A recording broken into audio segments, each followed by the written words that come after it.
Okay, hello to everyone watching the recording and hello to everyone live. We're gonna start this off how we normally do. How to get to the resources we're using. Okay, so I'm gonna go on YouTube and search Qiskit certification. And in case you ever want to find this again in the future, Qiskit certification exam prep. And then I'm going to check the recording to make sure it's good. But then the first result we see is probably, questions 5, 6, and 7, Quantum Computing Club at UIC. So you have multiple options to search.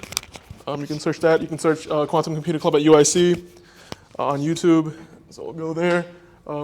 So we're making a series, a closed. It's all self-contained is the phrase I was looking for. So here we go. We left off on 7.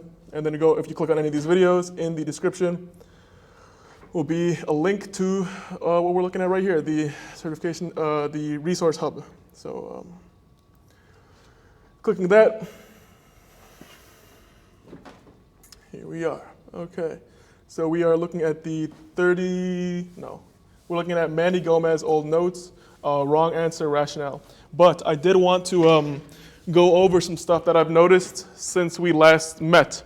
I want to go over the website change of the exam, and a new resource I added. So first we'll go over the webpage change of the exam. So if we go here, actually the link still links to it, but it just looks different. So some stuff is hard, stuff's in different spots. So search announcement, advice doc. Let's see here. Do I actually have the link for the actual? Yeah, here we go, the top one. I guess it's a little hard to, it's not with the rest. I'll take a look at fixing that. So here is the page for the actual exam. This is different. So they prettied it up. It looks good, I like it. It's just a matter of familiarizing yourself with what's there. We should look over this at some point, but let's see here. What are our options? Go over it now. I'll go over the important part now, and then we can go over it at some point because I want to get to the questions. On the right side, they moved the assessment exam. This is this one. Someone asked me about it, which is a good thing, and I was able to realize the webpage changed, so I could figure out what's going on. So for this $30 60-question sample test, I really recommend it. I took it. The test itself is $200, so I'd recommend spending $30 on this 60-question sample test because we're only given 20. So taking that really helps you get a better breadth of understanding of what you might encounter. So you have more things to kind of reference and more ideas of what can be thrown at you. So I'd really recommend that. But that's the $30 60-question sample test. I should fix that. Hold on. Sample assessment, and it's for preparation. I'll fix that later. I'll fix that later. But yes, that assessment right here is on the right. It says an assessment exam is an online test that results in a score report to help you gauge your preparedness. They can be booked through Pearson VUE. So this is that assessment exam. So you would click this. This sample test, I believe, is a 20-question one we're looking at, and a study guide. This is new, actually. It might be the old one we have linked. Yeah, this is the old one we have linked. So this one is advice doc posted by IBM. It's titled that. So this is the one from the doc.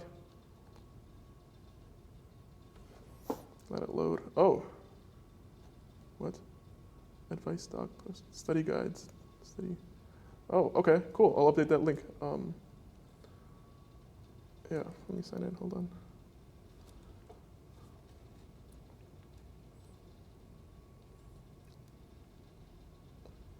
If I don't do it now, I'll probably, we'll forget. It'll slip my mind if I don't write a note, especially. Here we go. Here's a signed in version so that we can actually edit it. Okay, here we go. We'll just.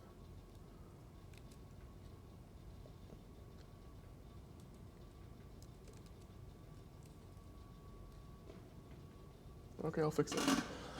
Okay, but before we get off on too much of a tangent, that's that. So this is the assessment exam on the right side. It can be a little hard to find, but this is actually much easier to find compared to how it was before, because before you had to go to it was harder before. So that's good, I'm glad to see that. But to the questions now. So we are on question 8. In order to get to the questions, we go to this one titled Manny Gomez, Old Notes, Wrong Answer Rationale. Click that. Click this right here. It's a repository of useful information. So this one is the wrong answer rationale one. Click this download. We're still sharing. And then here we go. Okay, so this is what's in front of me.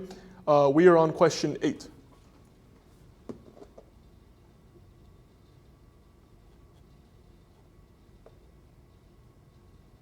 There we go. Okay. So that way everyone live can see it. And then I will switch to the document camera for the recording. And away we go. It's upside down. I don't think there's an upside down button. So let's see here. Oh, looks like there's an upside down button. Okay. Is there?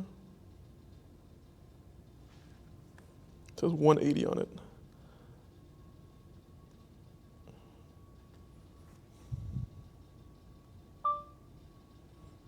Aperture, anti-reflection, lighting, default, what is this? Oh, that's aperture. Oh no. Now I understand my professor's struggles whenever they went through this in class. Camera image.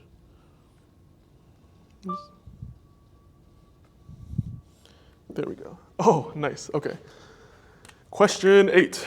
Which two code fragments, when inserted into the code below, will produce the state vector shown in the output?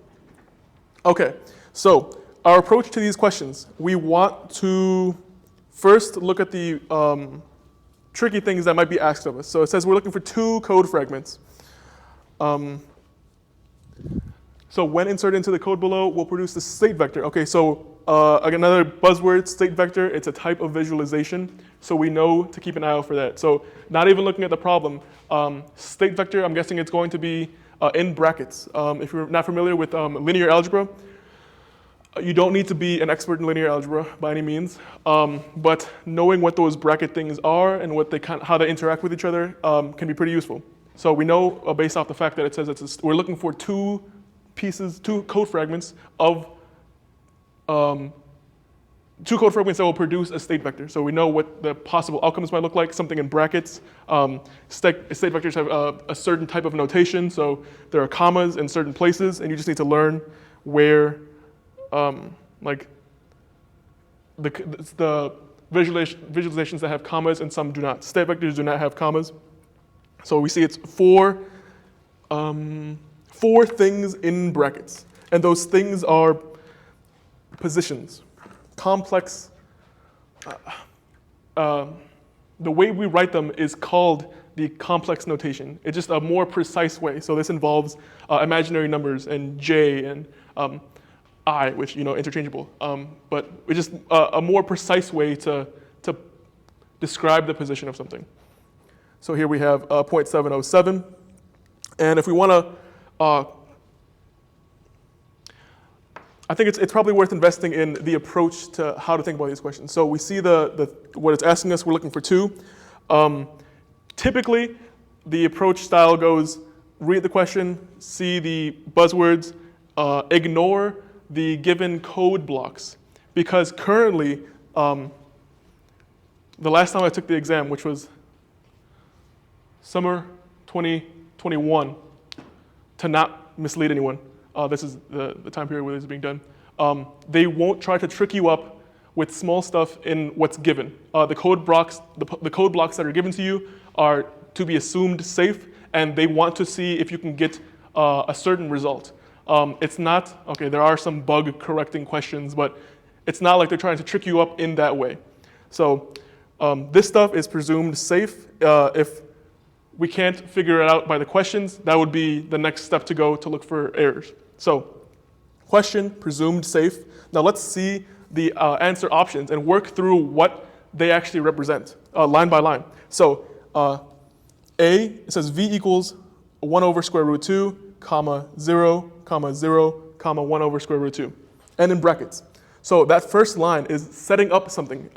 Initializing is the phrase that's given to it. So V is being declared to be this thing, and that thing happens to be a state vector. I hesitate to say position, but a state vector. So, and then what happens after that is the line QC dot initialize parentheses V, comma, and then a position. So again, after that first step, we see that we have the setup to initialize it, and then we actually execute the initialization. So we see V, comma 0, comma 1, which is a way to initialize things. Okay, so starting from the bottom, we can go, okay, so then if we want to, so scattered around the notes are comments that help you get to the conclusion, but it's probably best to leave those for after you kind of have tried to figure out what's going on. It's like, oh, there's a hint here, what's this about? So, you know, study method-wise, it'd probably be best to use them as hints instead of, but it's also another study technique to look at them and see bird's eye first and then what's going on. So if we do that approach, look at the comments around the page. State vector has this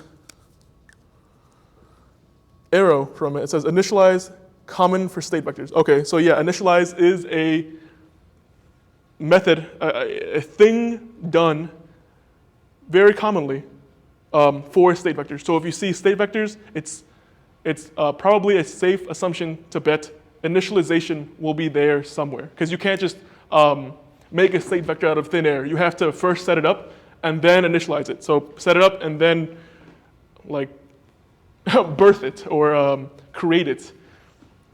Okay. So going back to the possible answer options, we see this is the output. So 0.707 plus and then the imaginary parts. And we see two of them have it. I'd recommend playing with state vectors to learn what happens when you plug certain stuff in, like what creates what. And like the notes on the side say, notice Bell state characteristic state vector.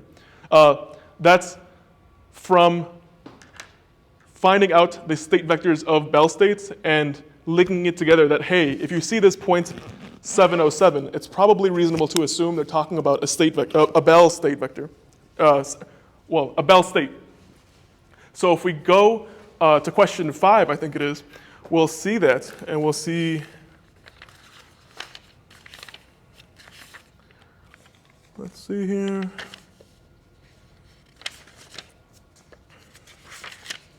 Here we go, question 5, yeah.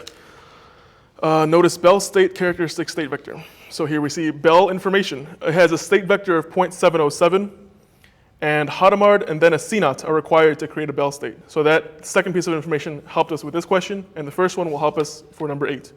So here we see 0.707, something characteristic of state vectors. So that'll give us a lens to look through this problem with. So it's a little hint in the right direction. There are a lot of them you can try to pick up on from different entry points into the question. So here we have that 0.707, and if we start from the end, we have QC.H of 0, or at 0, QC.H on qubit 1, and then QC. Measure all command being performed. So what do they do in that? First line has a Hadamard operation performed on qubit 0. The second line, I need a more precise pointer. The second line performs a Hadamard operation on the first qubit, and then the third line performs a measure operation on all qubits. Okay, H.H. Okay, it's on each of them, so it would be like this: 0, 1, Hadamard.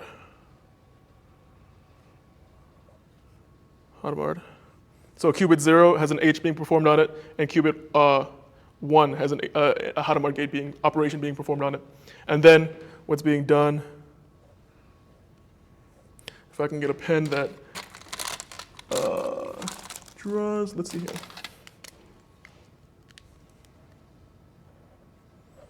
The measure all is then connecting to 1. Something that actually took me a while, I guess a while to understand. It's there's a type of notation. So right here, we care about qubits. You know, they're our bread and butter here. So we write them out slowly and explicitly. Qubit 0, qubit 1. Classical bits are kind of a tool we use to get to the information from qubits.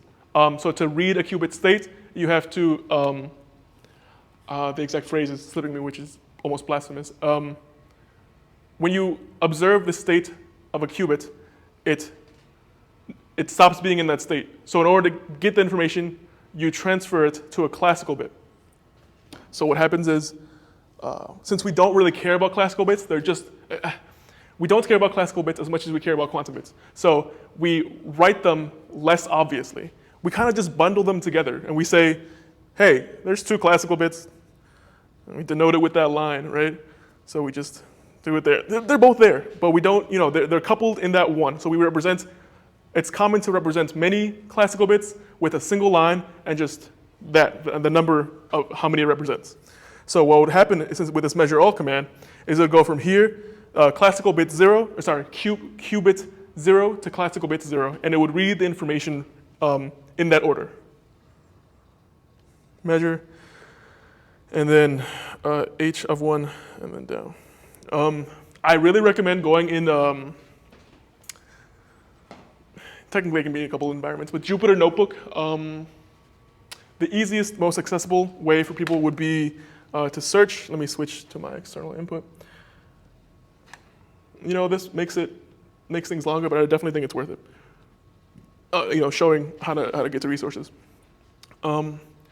Search IBM Quantum Experience, and I will also put this on the doc.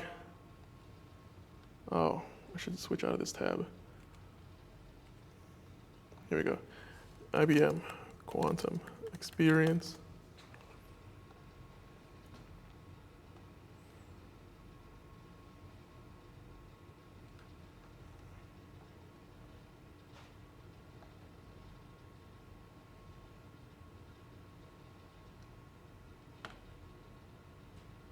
Okay, logging in, here we go. Okay, this is the IBM Quantum Experience. This is, you can call it a more accessible way to code Qiskit. The other way involves installing a Jupyter Notebook. It involves installing something on your, sorry, not installing a Jupyter Notebook, by the way. It involves installing a software on your computer, and then that becomes a shortcut to open it. But without installing something, you can go to IBM Quantum Experience, press this button right here that says Launch Composer, and let's see here. Is it the Composer or is it the lab? It might be the lab. Let that load. Here we go. Just a tiny, since I'm here, I might as well say it. You can go here and build the circuit, and then you can transfer that into code. Which this is actually something worth. It's not. I can't understate this. I went to this and I learned you can kind of build them visually. Like you can place gates, and it's so digestible, so easy. It's like, oh, I can place these gates here, and it can translate to code for you.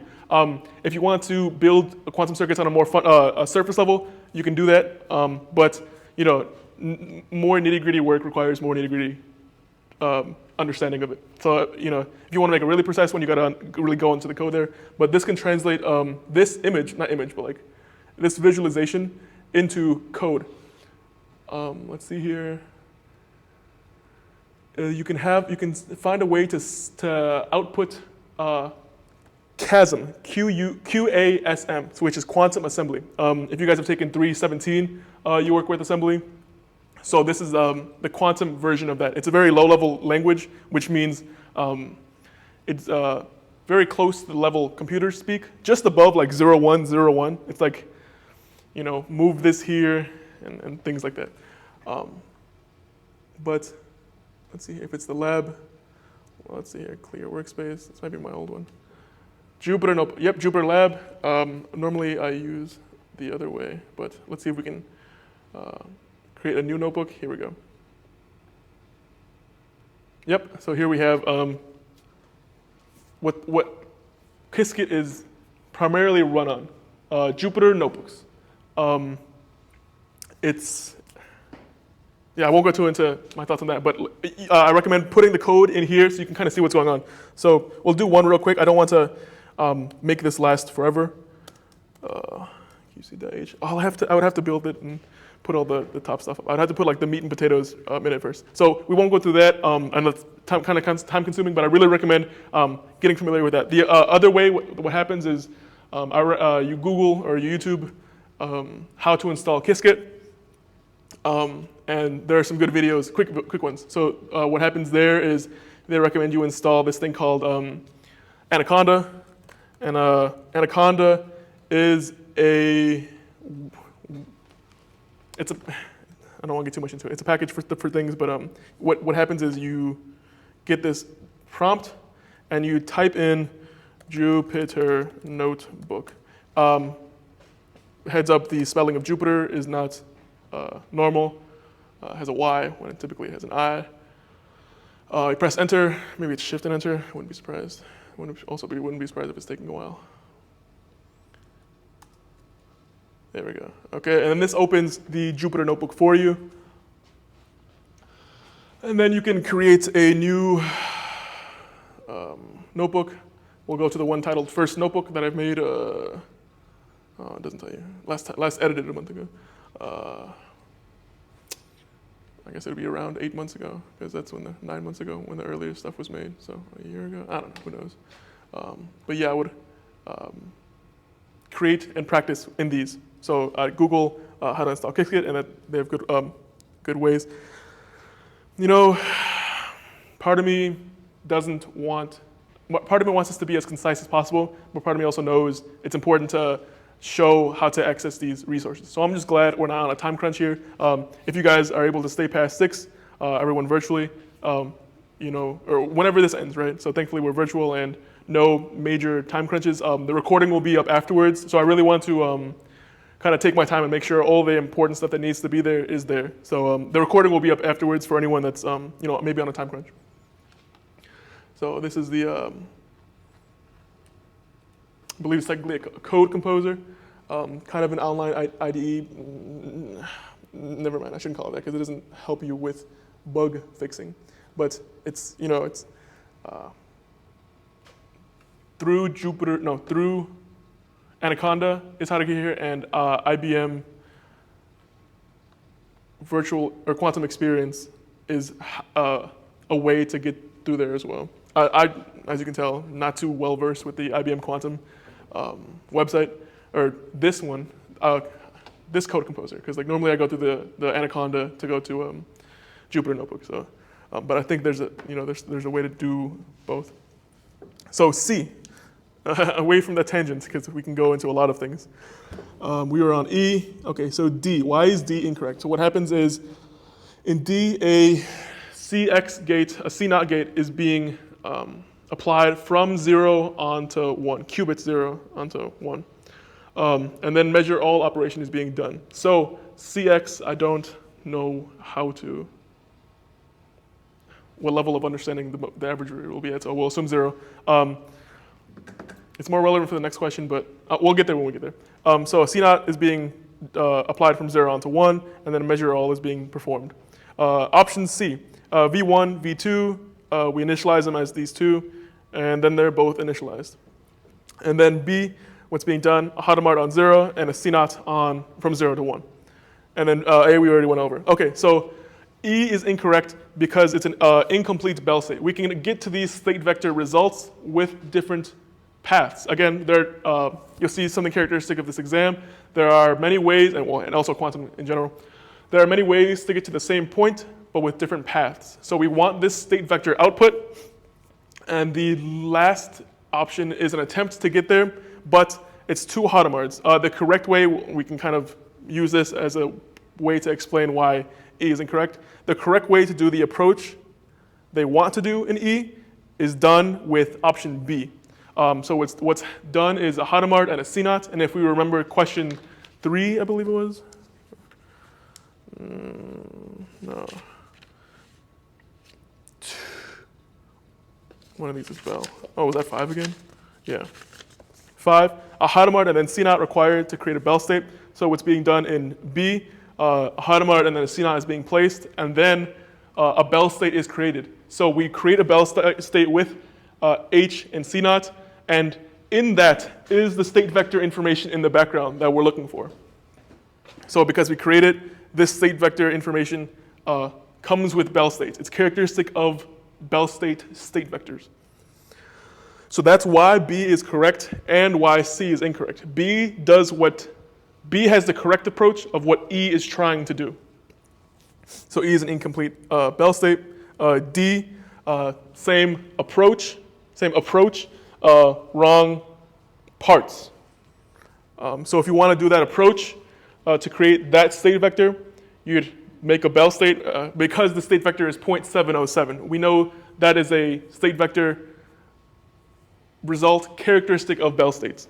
That's how we get to that point. That's the logic we use to jump from one to the other. So that's why E and D is incorrect. C is a different path to get to the same point. So what's going on is they initialize it 1, 0, 0, 1, but we want those ones to be 0.707s. So it's another approach. It's a great joke. It's a good joke. A great joke even. That's what I write the meme. But it's the right approach, but it's the wrong results. So this right here is 1, 0, 0, 1, and we want 0.707, 0, 0, 0.707. So it's another way to get there, but it's not the right parts are being done for that. Not the right parts are being used for that approach. And then B again is correct because it's the correct approach to D and E, the methodology. It's like let's create it. And then A is correct because it's the right approach of C. I'll highlight real quick. Nice. So C is, these are the corresponding ones. Oh, I can do different, yeah. 1. This one goes here.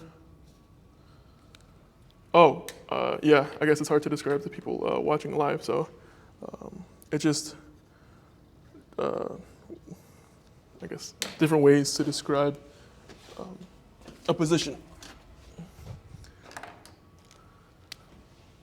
So A is the correct approach to the method used in A and C. It has the right parts to the method that both try using. Okay, that is 8. So 8 again, and we were able to do all this without looking at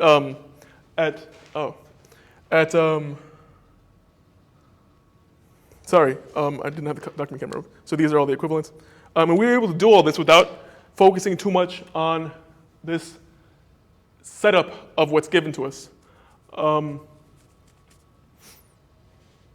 So in all these questions, or most of them, there's different paths to get to the same result. This uses, these A and C use a certain path, and then B, D, and E use another. The only thing that made these wrong was not the approach, it was the parts they used. This one, you need the parts of a Bell state, and B uses the parts to make a Bell state, an H and then a C naught. And then this approach, they just put the wrong data values. So we want, probably worth showing on the computer, 1 over square naught 2 is, it does come out to 0.707. So Wolfram alpha, great math utility if you're not familiar with it. Parentheses 1 divided by square root 2. And that comes out to be, let me zoom up. And that comes out to be 0.707. Is it visible? Looks like it is. Okay, so yes, another anchor in the idea that can kind of help it stick in your mind. 1 over square root 2 is 0.707. They just different ways to describe the same thing, the same value. Okay, so time-wise, okay, well 9 and 10 are pretty quick, so we'll just they're pretty similar. Which code fragment will produce a multi-qubit gate other than a CNOT? Well, let me make sure we read through all the comments of the other one. Yeah, this one, incomplete bill. Okay, which code fragment will produce a multi-qubit gate other than a CNOT? We're given 4 options. Let's work with what we got. Okay, starting from the bottom. Okay, let's start from understanding the question and what it's asking. Code fragment, a multi-qubit gate other than a CNOT. Okay, so this gets to the part where you have to have a wide breadth of understanding. B-R-E-A-D-T-A. It's kind of like a wide, what are our options for multi-qubit gates? And what are our options for them? So for this fundamental part, I would recommend, it's called the Quantum Circuit API library. Those would be what you'd Google. So I'm going to switch to the display here. And I added it. That's also something I wanted to mention. I added it to the doc earlier because it's definitely worth having. It's called the Quantum Circuit API library. So it's on the doc for the reference hub. And then I also added the one we went over last time, how to get practice with block sphere rotations. So that's there as well. So if you didn't have the doc, you'd Google Quantum Circuit API library. I don't know if you need the word library in there, but right here, this is the one you click. I have to keep an eye out to make sure it's actually recording. Okay, so I'll grab some coffee and I'll slowly scroll through this so we can see what it's about or see what the main gist of it is. Oh, useful examples, those are good. Okay, so here we have the methods. This is what we're capable of in terms of commands we can execute, operations we can execute. So let's scroll. So we can notice there's a couple here, and it's good because this is a really important place to reference because it's comprehensive. Still scrolling, so we have a lot of operations available to us. So the question asks us about a multi-qubit gate other than a CNOT. And then we can look at our options, and we can actually work backwards if we're trying to learn. We can look at our options and Google them and see what comes up. So we'll do Qiskit CX API. And what'll come up with, what mostly happens, is a very specific one, and then they go up and they decrease in specificity. So the first one will be a very specific documentation on it.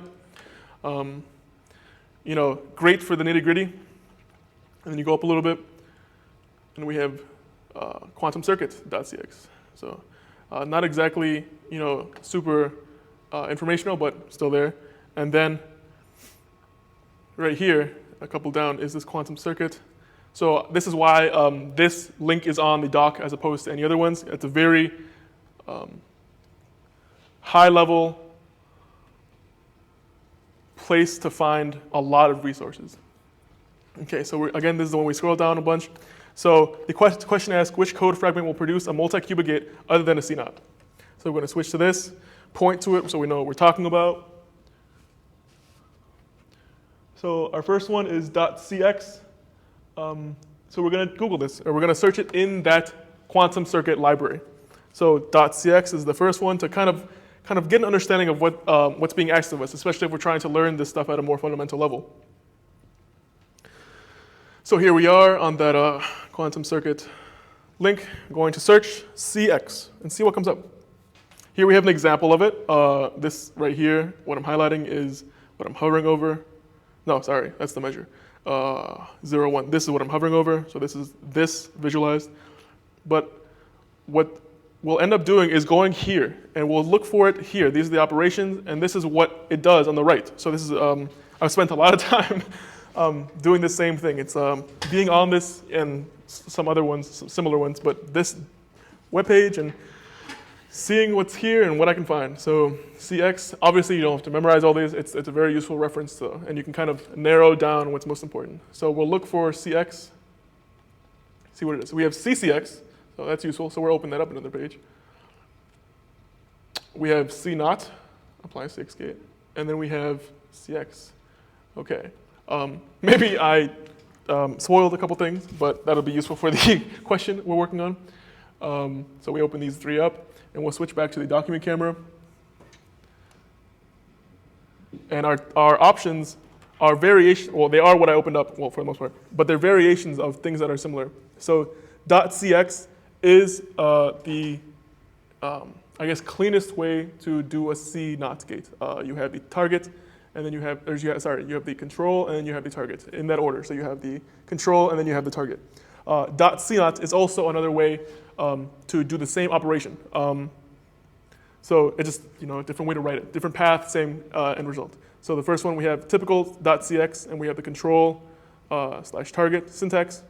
B has the typical C naught control / target syntax. So if you become, or when you become more familiarized with these things, you'll understand that there's groups of things to remember, and just look for ways and patterns to remember them.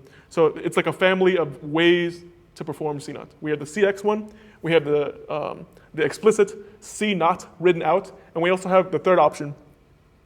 I was like, make sure that fourth. MCT. So MCT stands for multiple control. I believe it's multiple control. Let me make sure. I'm pretty sure the M is multiple. So MCT is used as a general form of C naught, meaning you can put as many controls as you want. And what we'll see in the next question, I think we'll end before we get to it, is if you put two controls, it has a certain name, and the name is called a Toffoli gate. So a Toffoli gate is a two-input C naught gate. So it's just a matter of learning the terminology and the names each of them has, so you can understand the references and what's going on. But we're here, so C naught, let's see here, MCT, let's go there, see what the M stands for, MCT, MC, here we go. Return a multi-controlled X gate with more control lines. So we can have multiple, this command lets us have multiple control bits. But that's what MCT. So what they do in this question is the first approach is one interpretation of it. Second one is another one. But then the third one is it uses a very general form in a specific way. So it does the control one, but it only has one control and one target. So MCT can realize both C naughts and double C naughts, which are also called Toffolis. So here we have it with one control and one target, which is a regular typical C naught. And then the next question, jumping a little bit ahead, we see it with two controls and one target. And that again is the realization of a Toffoli, which we'll see underlined here, Toffoli. So Toffoli is a C naught with two controls, and MCT can be done to make control C naught gates, with multiple controls. So running through 9 again, A is at a high level. A, B, and C are all syntax you'll become familiar with that all mean the same thing, and they all execute the C naught command with different ways. They also have different syntax, which is useful to learn, but they're all different ways to execute the same command. And then 4 is wrong because it looks similar, but it is a rotation on the z-axis. So qc.cz, which is it's actually a control z-gate. I thought it was rz when I was trying to remember. CZ is a control z-gate. So this is the qubited axon. So again, A, B, and C, all different ways to say the same thing. And then the fourth one is not related to C naughts. If we look at the notes here, control z-gate, control C naught is not, control z-gate is not equal to C naught, which is what my notes say. And then the other ones say typical syntax for multiple control, or regular CX. So this one says typical multiple control syntax with only one control for C naught, as opposed to 2 for Toffoli. So these notes are really useful. Use them as a recap. The resource hub that we looked at, this one, let me make sure we can lay eyes on it so we know what I'm talking about. Hold on. Let me look at the Discord real quick to see if there's questions. Sorry if there have been, I missed them. Voice channel meeting soon. Okay, working watch. Okay, thank you for that, Sergio.